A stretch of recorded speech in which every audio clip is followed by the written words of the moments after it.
अस्सलाम वालेकुम स्टूडेंट्स। हम बात करेंगे माइक्रो इकोनॉमिक्स 402 की।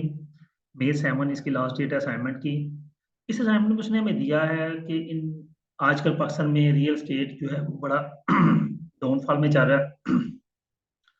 खैर हम रियल स्टेट को डिस्कस नहीं कर रहे। उसने हमें कहा है कि आपको एक डिमांड इक्वेशन दी गई है, क्वांटिटी डिमांड की, और एक क्वांटिटी सप्लाई की इक्वेशन दी गई है।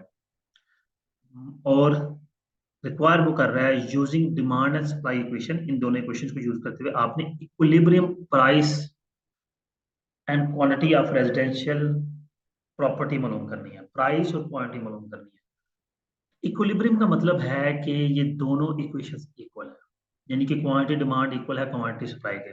हम इसको इसी तरह से लेकर चलेंगे। ये देखें जी, इक्विलिब्रियम का मतलब है क्वांटिटी सप्लाई इक्वल है क्वांटिटी डिमांड के।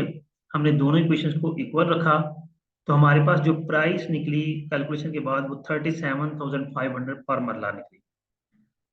अब आप इससे क्यू एस में की इक्वेशन पुट कर लें या क्यू डी की इक्वेशन पुट कर लें, आंसर सेम आएगा। 5,12,500 प्लॉट्स जो है वो क्वांटिटी डिमांड है इस रेट पर।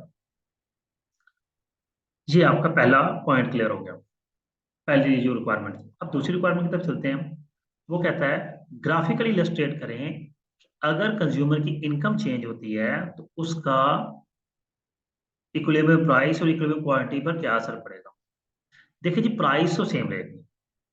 इनकम अगर चेंज हुई है तो उसका प्राइस पे कोई असर नहीं पड़ेगा, उसका प्राइस असर पड़ेगा डिमांड पर।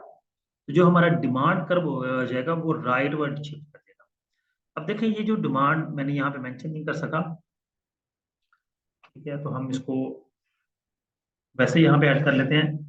ये हमारा, हम इसको कह लेते हैं डिमांड कर्व ए है,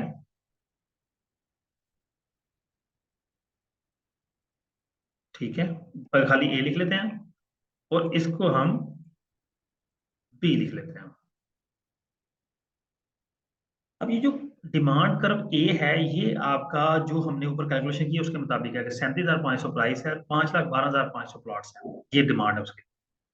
अब लोगों की इनकम चेंज हुई तो प्राइस तो सेम रही, लेकिन अब प्लॉट खरीदने में ज्यादा लोग आ गए तो अल्टीमेटली क्या होगा, डिमांड बढ़ जाएगी।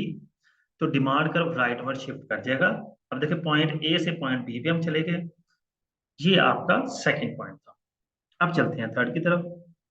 थर्ड में वो कहता है only for this part, consider the hypothetical data of quantity supplied of residential property of newly established। इस पार्ट के लिए ये नया डेटा उसने दिया है, वो कह इसको फॉलो करें और बताएं using the data in the table calculate price elasticity of supply of residential property when prices increase to 35 to 40,000।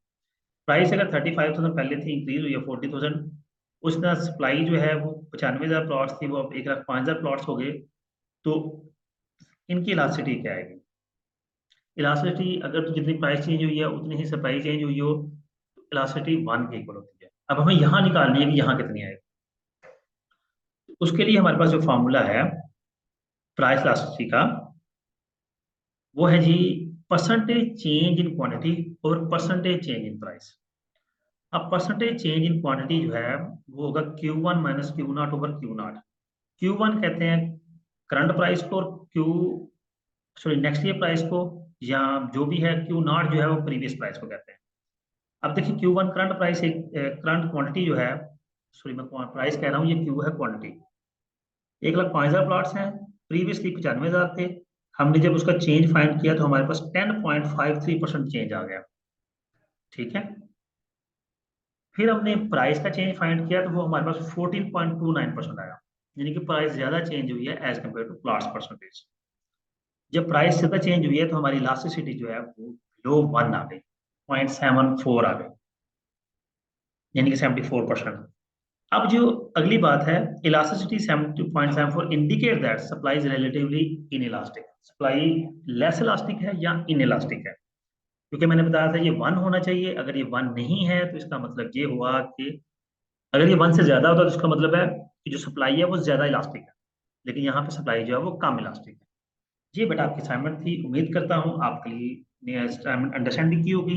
इसको बना लीजिएगा, अपना बहुत सा ख्याल रखिएगा, और जो स्टूडेंट चैनल पर नए हैं वो चैनल को जल्दी से सब्सक्राइब कर दें। अल्लाह हाफिज।